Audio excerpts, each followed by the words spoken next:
So this is my late 2021 Forza 350, which I bought here in Thailand.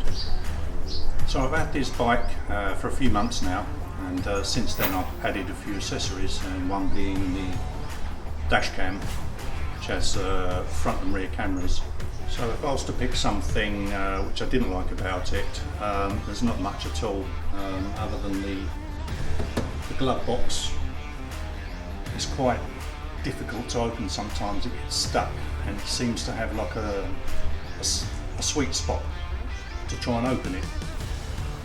The other thing is the rear shocks are not that great, even though they've got pre-adjusters. I've tried different settings and it's made no difference, so the ride is quite hard, so at a later date I might change them out. So one thing I love about this bike is the amount of luggage space under the seat. I can get my camera bag, monopod and drone in there. This enables me to go to locations where it's a little bit awkward to take the car. We've had a lot of heavy rain here this season, and it's caused a lot of flooding.